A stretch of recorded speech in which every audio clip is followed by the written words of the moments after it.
Hello दोस्तों and welcome to Nimbus learning platform powered by engineers academy. जैसे कि आप मेरे पीछे देख सकते हैं, एक रीसेंट नोटिफिकेशन आया है उड़ीसा हाइड्रो पावर कॉर्पोरेशन का, जिसमें वो ग्रेजुएट इंजीनियर ट्रेनी मतलब जीईटी की पोस्ट पे रिक्रूट कर रहे हैं गेट 2023 के स्कोर कार्ड के बेसिस पे।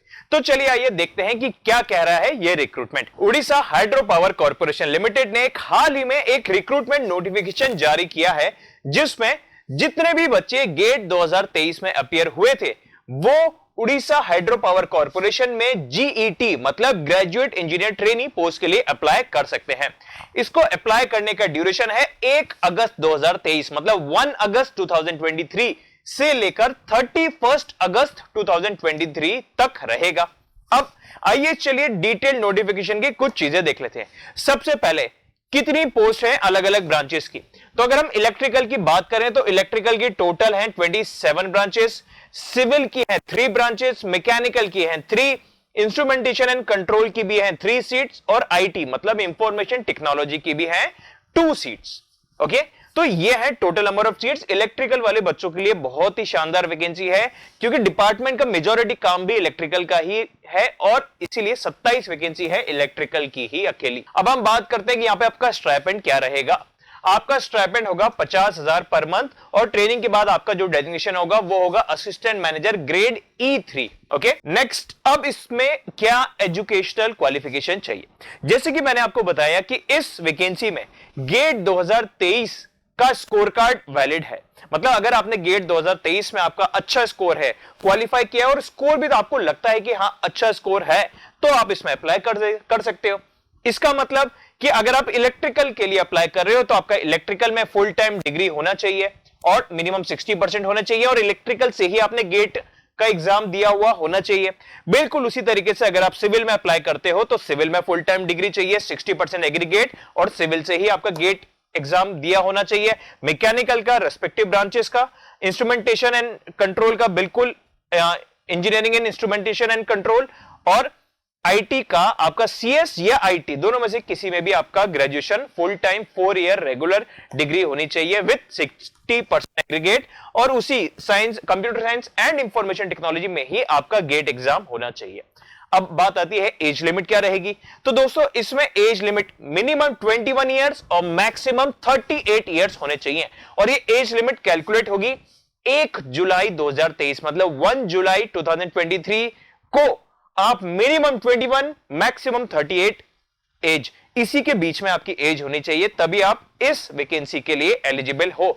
ऑल्दो अलग अलग कैटेगरी के स्टूडेंट्स के लिए गवर्नमेंट के नॉर्म्स के अकॉर्डिंग अलग अलग एज रिलैक्सेशन दिए जा रहे हैं। इसके अलावा अगर हम बात करें कि इसका सिलेक्शन कैसा होगा, तो दोस्तों इसमें कोई भी अलग से और कोई एग्जाम या अलग से कोई इंटरव्यू कुछ भी नहीं है। सिंपली आपका गेट 2023 का स्कोर कार्ड, एक चीज मैं बता दूं, गेट 2023 का स्कोर कार्ड ही वैलिड होगा। इससे पहले के जो गेट थे मतलब गेट 2022, 21, 20, 19 या और कोई भी गेट स्कोर कार्ड वैलिड नहीं है, सिर्फ गेट 2023 का ही गेट स्कोर कार्ड वैलिड है। यह साफ साफ यहां पे लिखा हुआ है, और जितने भी आपके मार्क्स आए हुए हैं आउट ऑफ 100 गेट 2023 में, उसी मार्क्स के बेसिस पे यहां पे शॉर्टलिस्ट करेंगे और डायरेक्टली आपको डॉक्यूमेंट वेरिफिकेशन के लिए बुलाया जाएगा। नेक्स्ट, अब हम कुछ काम की बात करें।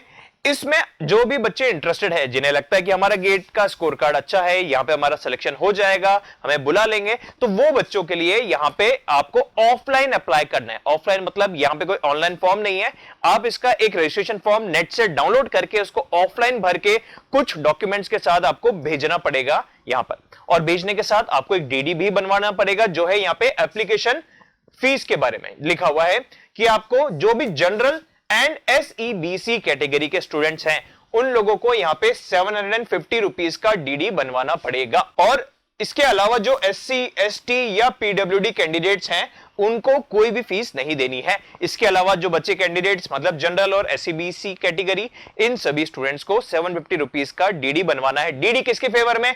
DD in the favour of Orissa hydro power corporation limited payable at Bhubaneswar, इस नाम का आपको डीडी बनवाना है, और उस डीडी को भी आपको उस डॉक्यूमेंट के साथ ही भेजना होगा। अब इसके अलावा कुछ और हम बात करें कि सर ठीक है ये तो समझ में आ गया, लेकिन हम अप्लाई करने का एग्जैक्ट प्रोसीजर क्या रहेगा। तो दोस्तों आपको क्या करना है, आपको एक प्रिस्क्राइब्ड फॉर्मेट जो इसका एप्लीकेशन फॉर्म है, जो इसकी वेबसाइट www.ohpcltd.com, इस वेबसाइट पे जाकर इसका एप्लीकेशन फॉर्म को डाउनलोड करना है और उसको A4 साइज पेज पर प्रिंट कर लेना है। A4 साइज पे प्रिंट करने के बाद आपको उस फॉर्म को भर देना है और फिर एक बड़े से एनवलप में उस फॉर्म को डालिए, साथ में अपनी 10th की पासिंग सर्टिफिकेट और मार्कशीट की कॉपी, 12th का पासिंग सर्टिफिकेट और मार्कशीट का कॉपी, साथ में डिग्री का सर्टिफिकेट और डिग्री की मार्कशीट, गेट स्कोर कार्ड 2023 का और साथ ही साथ गेट 2023 का रजिस्ट्रेशन एक्नॉलेजमेंट फॉर्म, ये दोनों भी आपको डालने हैं। साथ ही certificate in support of your caste, मतलब अगर आप SC या ST या SC BC कैटेगरी से हैं और आप कोई भी एज रिलैक्सेशन ले रहे हैं तो आपको आपका कास्ट सर्टिफिकेट भी यहां पे डालना होगा। इसके अलावा अगर आप एक्स सर्विसमैन हैं तो जो आपका डिस्चार्ज सर्टिफिकेट होगा आपके सर्विस से, वो भी आपको यहां पे डालना है। अगर आप स्पोर्ट्स पर्सन हैं तो स्पोर्ट्स सर्टिफिकेट डालना है, अगर आप एक्सपीरियंस पर्सन हैं तो एक्सपीरियंस सर्टिफिकेट डालना है, और अगर आप उड़िया लैंग्वेज का पासिंग सर्टिफिकेट है तो वो भी आपको इसमें डालना है। और साथ ही साथ non refundable account payee demand draft 750 रुपए का in the favour of Orissa hydro power corporation limited payable at Bhubaneswar, ये भी आपको डालना है।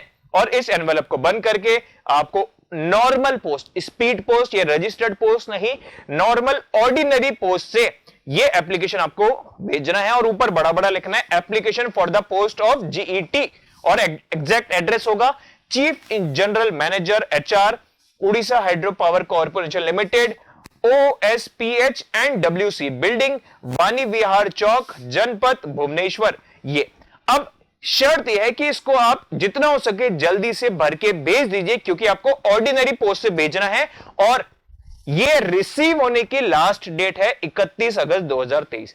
मतलब अगर 31 अगस्त 2023 तक ये पहुंच जाता है तो ही एक्सेप्ट होगा। अगर इसके बाद पहुंचता है तो उड़ीसा हाइड्रो पावर कॉर्पोरेशन की कोई जिम्मेदारी नहीं होगी, आपका एप्लीकेशन एक्सेप्ट नहीं किया जाएगा। इसलिए जल्दी से जल्दी भेज दो, तभी जाके ये 31 अगस्त 2023 तक पहुंचेगा, क्योंकि ऑर्डिनरी पोस्ट से जा रहा है। ऑर्डिनरी पोस्ट में टाइम लगता है। ओके, तो दोस्तों ये थी इसकी सारी चीजें, मैंने सारी चीजें बता दी। इंपॉर्टेंट चीज याद रखेगा, 1 अगस्त से फॉर्म भरने चालू हो चुके हैं और लास्ट डेट है 31 अगस्त 2023। इससे पहले आपका एप्लीकेशन फॉर्म ऑफलाइन मोड में वहां पे पहुंचना चाहिए।